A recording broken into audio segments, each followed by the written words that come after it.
మహిళా సాధికారతకు తోడ్పడ్డ ఏకైక సీఎం కేసీఆర్ అన్నారు మంత్రి మల్లారెడ్డి. మేడ్చల్ నియోజకవర్గం బోడుప్పల్ కార్పొరేషన్లో బీఆర్ఎస్ అధ్యక్షుడు మంద సంజీవరెడ్డి ఆధ్వర్యంలో నిర్వహించిన మహిళా గర్జన కార్నర్ మీటింగ్లో మంత్రి మల్లారెడ్డి పాల్గొన్నారు. ఆయనకు 28 డివిజన్ల నుండి మహిళలు పెద్ద ఎత్తున బోనాలు బతుకమ్మలతో ర్యాలీగా వచ్చి ఘన స్వాగతం పలికారు. అలాగే మంత్రి మల్లారెడ్డి కోడలు ప్రీతిరెడ్డి బోనాల డ్యాన్సులతో అలరించారు. అనంతరం మల్లారెడ్డి మాట్లాడుతూ బీఆర్ఎస్ 10 ఏళ్ల పాలన, కాంగ్రెస్ 60 సంవత్సరాల పాలనను చూసి ప్రజలు ఓటేయాలన్నారు. కాంగ్రెస్ అంటేనే కబ్జా అని, తనను ఓడించడానికి భూ కబ్జాదారులంతా ఒక్కటయ్యారన్నారు. తన గెలుపును ఎవరు ఆపలేరని, తను చేసిన అభివృద్ధి పనులు గెలిపిస్తాయని ధీమా వ్యక్తం చేశారు. ఈ నెల 30న జరిగే ఎన్నికల్లో కారు గుర్తుకు ఓటు వేయాలని పిలుపునిచ్చారు. 400 ఇవ్వబోతున్నారు. మళ్ళా మా అందరు సోదరులకి దొడ్డు బియ్యం తిని మీ అందరికి యాక్స్ వచ్చినా లేదా? తెల్ల కాడు వాళ్ళకి అందరికి సన్న బియ్యం కావాలా వద్దా? మీ అందరు వండి నన్ను భోజనానికి పిలుస్తారా లేదా? అయితే మీ అందరికి ఇది మంచి మార్పు కావాలంటే మళ్ళీ ఎవరు పోతేయాలి?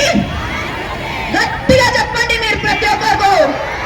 కారు గుర్తుకే, కారు గుర్తుకే. జై తెలంగాణ, జై తెలంగాణ, జై కేసీఆర్, జై కేటీఆర్, జై మల్లన్న. అందరికీ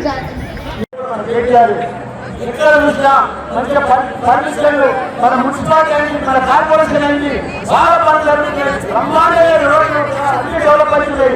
కాబట్టి అక్కడ దేవతని చూడండి, ఇక్కడ కేసీఆర్ చూడండి, వాళ్ళు చూసిపోతేయండి, ఇక్కడ వైద్యాలు చూడండి, ఇక్కడ మల్లారెడ్డి చూడండి, ఎంతో మంది విద్యార్థులు తయారు చేస్తా, ఎంతో మంది ఇంజనీర్లు తయారు చేస్తా, ఎంతో మంది డాక్టర్లు తయారు చేస్తా.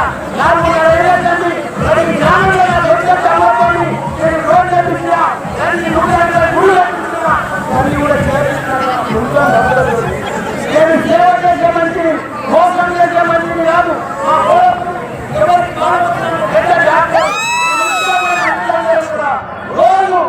1000 మందికి నేను ఉచితంగా మందులు, భోజనము, ఏ ఆపరేషన్ అయినా ఫ్రీగా చేస్తున్నట్ట.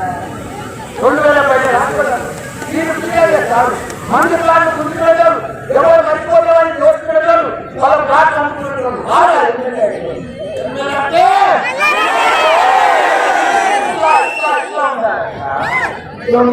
అంతా ఊరు పంచుకుందాం, మళ్ళీ కొడదామని వచ్చిందట. మీరు వాళ్ళ తరం ఏమవుతుంది?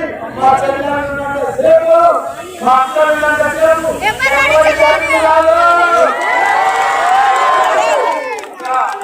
30 తారీఖు నాడు ఒత్తిడి లేచి 7 గంటలకు లైవ్ కట్టి